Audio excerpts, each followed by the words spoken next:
6월 23일 새벽 만나 오늘 우리에게 주시는 하나님의 말씀은 고린도전서 14장 20절부터 40절까지 말씀입니다. 제가 봉독하겠습니다. 형제들아, 지혜에는 아이가 되지 말고 악에는 어린 아이가 되라. 지혜에는 장성한 사람이 되라. 율법에 기록된 바 주께서 이르시되 내가 다른 방언을 말하는 자와 다른 입술로 이 백성에게 말할지라도 그들이 여전히 듣지 아니하리라 하였으니, 그러므로 방언은 믿는 자들을 위하지 아니하고 믿지 아니하는 자들을 위하는 표적이나 예언은 믿지 아니하는 자들을 위하지 않고 믿는 자들을 위함이니라. 그러므로 온 교회가 함께 모여 다 방언으로 말하면 알지 못하는 자들이나 믿지 아니하는 자들이 들어와서 너희를 미쳤다 하지 아니하겠느냐. 그러나 다 예언을 하면 믿지 아니하는 자들이나 알지 못하는 자들이 들어와서 모든 사람에게 책망을 들으며 모든 사람에게 판단을 받고 그 마음에 숨은 일들이 드러나게 되므로 엎드려 하나님께 경배하며 하나님이 참으로 너희 가운데 계신다 전파하리라. 그런즉 형제들아, 어찌할까? 너희가 모일 때에 각각 찬송시도 있으며 가르치는 말씀도 있으며 계시도 있으며 방언도 있으며 통역함도 있나니 모든 것을 덕을 세우기 위하여 하라. 만일 누가 방언으로 말하거든 두 사람이나 많아야 세 사람이 차례를 따라 하고 한 사람이 통역할 것이요. 만일 통역하는 자가 없으면 교회에서는 잠잠하고 자기와 하나님께 말할 것이요. 예언하는 자는 둘이나 셋이나 말하고 다른 이들은 분별할 것이요. 만일 곁에 앉아 있는 다른 이에게 계시가 있으면 먼저 하던 자는 잠잠할지니라. 너희는 다 모든 사람으로 배우게 하고 모든 사람으로 권면을 받게 하기 위하여 하나씩 하나씩 예언할 수 있느니라. 예언하는 자들의 영은 예언하는 자들에게 제재를 받나니 하나님은 무질서의 하나님이 아니시오 오직 화평의 하나님이시니라. 모든 성도가 교회에서 함과 같이 여자는 교회에서 잠잠하라. 그들에게는 말하는 것을 허락함이 없나니 율법에 이른 것 같이 오직 복종할 것이요. 만일 무엇을 배우려거든 집에서 자기 남편에게 물을지니 여자가 교회에서 말하는 것은 부끄러운 것이라. 하나님의 말씀이 너희로부터 난 것이냐 또는 너희에게만 임한 것이냐. 만일 누구든지 자기를 선지자나 혹은 신령한 자로 생각하거든 내가 너희에게 편지하는 이 글이 주의 명령인 줄 알라. 만일 누구든지 알지 못하면 그는 알지 못한 자니라. 그런즉 내 형제들아, 예언하기를 사모하며 방언 말하기를 금하지 말라. 모든 것을 품위 있게 하고 질서 있게 하라.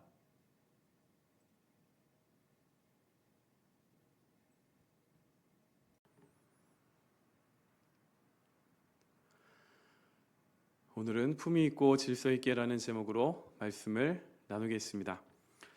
2달 전에 하나님과 교회에 대하여 알고 싶어 하던 분이 우리 교회를 찾아오셔서 저와 대화를 나누고 나가실 때 했던 말이 아직도 기억에 남습니다. 제가 알고 있던 교회와 너무 다르네요. 오늘날 세상 속에서 교회의 이미지가 도대체 어느 정도이길래 사람들이 이렇게 생각을 하고 있는 것일까요? 오늘날 세상 속에서 교회에 대한 이미지가 그렇게 좋지 않습니다. 세상이 교회를 몰라줘서일까요? 그럴 수도 있습니다. 그런데 우리는 우리의 모습이 어떻게 비춰지고 있는지를 확인해야만 합니다. 세상 사람들의 머릿속에 각인되어 있는 한국교회, 그리고 교회 다니는 사람들에 대한 이미지는 위선자, 고집스러운 사람들, 그리고 거짓말쟁이입니다. 교회를 열심히 다니고 스스로 믿음이 있노라 자부하며 나는 매일매일 하나님의 큰 은혜 가운데 거하고 있노라 이렇게 말하며 살아가고 있는데 세상이 우리를 이렇게 평가하고 있다면 뭔가 좀 많이 당혹스럽지 않을까요? 왜 세상 속에서 교회와 어떤 성도는 천덕꾸러기로 전락해 버린 것일까요? 우리는 하나님을 믿는다, 하나님을 안다 라고 말하지만 하나님의 자녀인 우리의 모습 속에서 하나님 아버지의 형상이 나타나고 있지 못하기 때문은 아닐까요? 우리가 계속 묵상하며 살펴보고 있는 고린도 교회도 이와 같은 문제를 안고 있었습니다. 고린도 교회에 있어서 문제는 은사가 부족해서가 아닙니다. 은사가 넘치도록 풍부하였고 하나님이 주신 그 은사를 잘못 사용한 것이 문제였습니다. 어제도 말씀을 드렸지만 은사는 성령의 선물입니다. 성령 하나님은 창세기 1장에서 흑암과 공허가 가득한 물 위를 운행하십니다. 이 천지창조를 통하여 무질서했던 것들이 하나씩 질서가 잡힌 모습 우리가 확인하여서 잘 알고 있습니다. 오순절 마가의 다락방에 임하였던 그 성령의 은혜로 말미암아 흩어졌던 언어가 다시 하나가 된 것도 우리는 알고 있습니다. 이처럼 성령 하나님은 혼란과 또한 분열과 이 공허한 그 상태를 질서 있게 변화시키시는 분이십니다. 본문을 보시면 성령의 은사를 잘못 사용하고 있던 고린도 교회에게 바울은 품위 있고 질서 있게 살아가야 한다 이렇게 권하고 있습니다. 하나님이 그들에게 주신 은사의 목적이 무엇인지를 알고 때에 맞게 잘 살라는 것이지요. 먼저 바울은 지혜 있는 장성한 자가 되라 이렇게 권합니다. 바울이 말하는 지혜는 은사의 기능을 바르게 파악하는 그 지혜입니다. 바울은 이것을 위하여 이사야서 28장 말씀을 인용하며 이렇게 말합니다. 21절과 22절입니다. 율법에 기록된 바 주께서 이르시되 내가 다른 방언을 말하는 자와 다른 입술로 이 백성에게 말할지라도 그들이 여전히 듣지 아니하리라 하였으니 그러므로 방언은 믿는 자들을 위하지 아니하고 믿지 아니하는 자들을 위하는 표적이나 예언은 믿지 아니하는 자들을 위하지 않고 믿는 자들을 위함이니라. 이사야 선지자 당시에 이스라엘은 하나님의 말씀을 듣지 않았습니다. 이로 인하여 하나님은 이스라엘이 알아듣지 못하는 언어를 사용하던 아수르를 통하여 심판하십니다. 바울은 통역 없는 무분별한 이 방언의 사용이 알아듣지 못하는 언어를 사용하였던 아수르에게 심판받은 이스라엘처럼 교회가 세상과의 소통이 단절되는 이 심판의 표적과도 같다 이런 의미로 이사야서 말씀을 인용했습니다.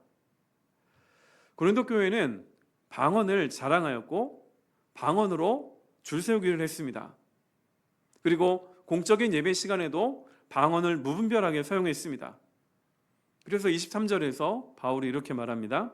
그러므로 온 교회가 함께 모여 다 방언으로 말하면 알지 못하는 자들이나 믿지 아니하는 자들이 들어와서 너희를 미쳤다 하지 아니하겠느냐.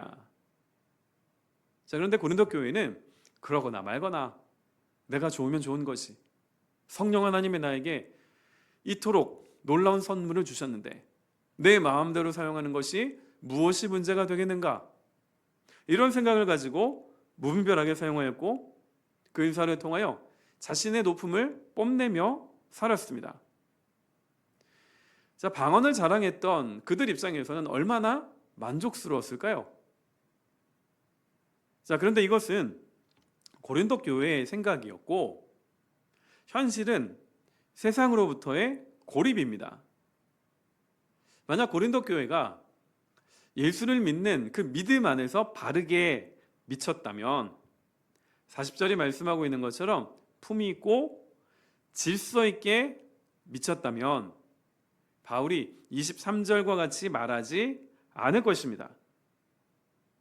바울은 어제 묵상 본문에 이어서 다시 예언에 대하여 말을 합니다.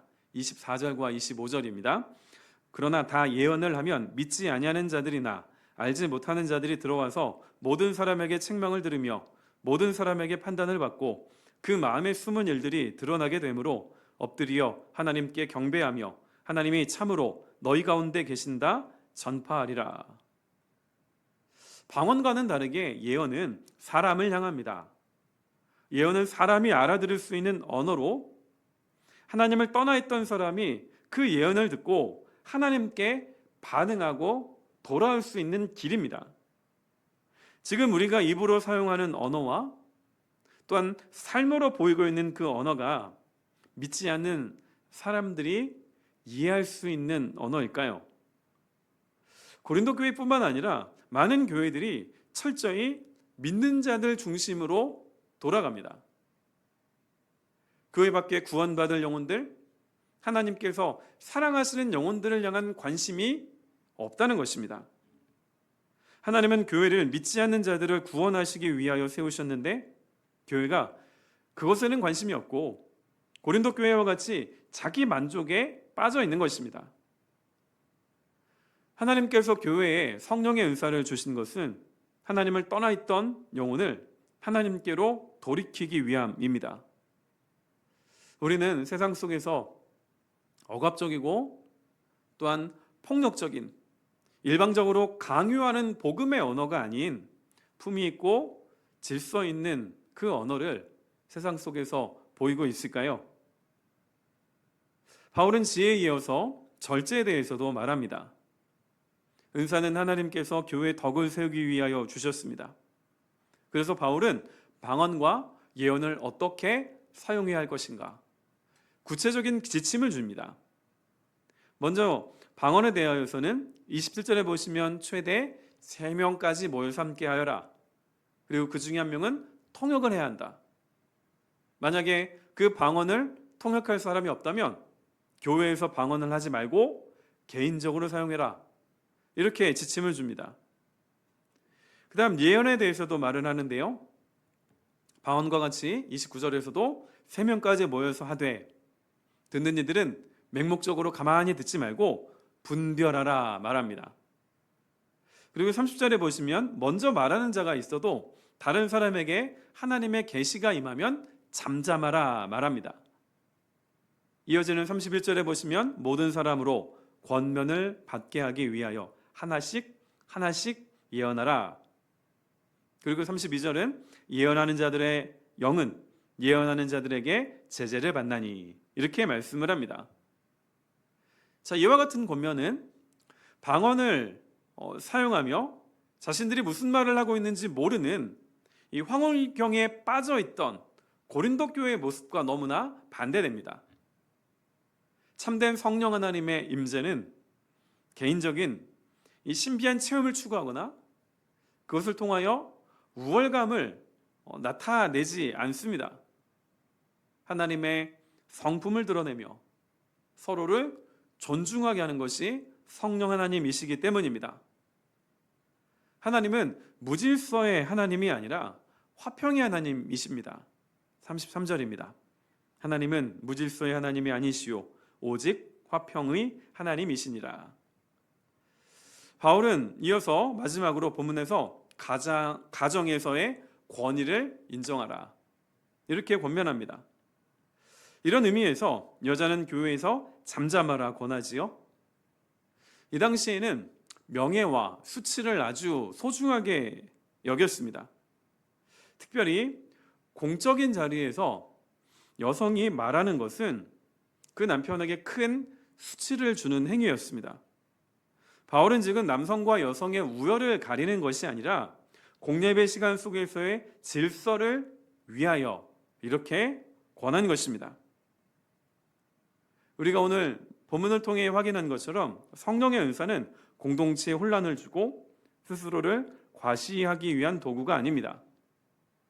교회의 덕을 세우고 복음을 세상 속에서 명료하게 드러내기 위해 하나님이 주신 선물입니다. 성령의 은사는 교회와 세상 속에서 품위 있고 질서 있게 나타나야 합니다. 바울은 이것을 위하여 지혜의 장성한 자가 되고 절제하며 질서를 세우라 권면합니다. 우리가 잘 알고 있는 성령의 9가지 열매가 기록된 갈라디아서 5장 말씀을 보시면 그 열매 가운데 하나가 바로 절제입니다. 어제 묵상 본문 19절 말씀과 같이 하나님과 세상 앞에서 품위 있고 질서 있는 모습이란 1만마디 방언을 하는 것보다 깨달은 마음으로 하는 5마디 말입니다. 오늘 하루 모든 자리에서 오늘 바울이 권면한 것처럼 지혜에 장성한 자가 되고 절제하며 질서를 세우시기를 축원드립니다. 오늘 하나님께서 우리를 부르신 모든 자리에서 질서 있고 또한 품이 있는 그리스도인다운 삶을 살아가는 복된 하루가 되시기를 주님의 이름으로 축원드립니다. 기도하겠습니다. 아버지 하나님, 오늘도 생명의 말씀으로 하루를 시작하게 하여 주시니 감사합니다. 오늘 사도 바울이 고린도 교회를 향하여 권면한 이 말씀이 오늘을 살아가는 나를 위한 하나님의 음성임을 알게 하여 주시기를 원합니다. 오늘 본문을 통하여 우리 모두에게 주신, 각자에게 주신 그 하나님의 뜻을 마음에 새기고 하루를 살게 하여 주시기를 원합니다. 우리가 세상 속에서 품이 있고 또한 절제가 있는 그리스도인다운 삶을 살아갈 수 있기를 원합니다. 이를 위하여 하나님께서 우리에게 주신 것들을 모든 것이 가하다 여겼던 고린도 교회와 같은 교만과 오만한 모습으로 이 세상 속에서 나타나지 않기를 원합니다. 성령 하나님의 인도하심을 따라 타인을 세워주며 덕을 세우는 자로 살아가게 하여 주시고 또한 하나님께서 우리를 보내신 모든 삶의 자리에서도 그 믿음으로 살게 하여 주시옵소서. 예수님의 이름으로 기도드립니다. 아멘.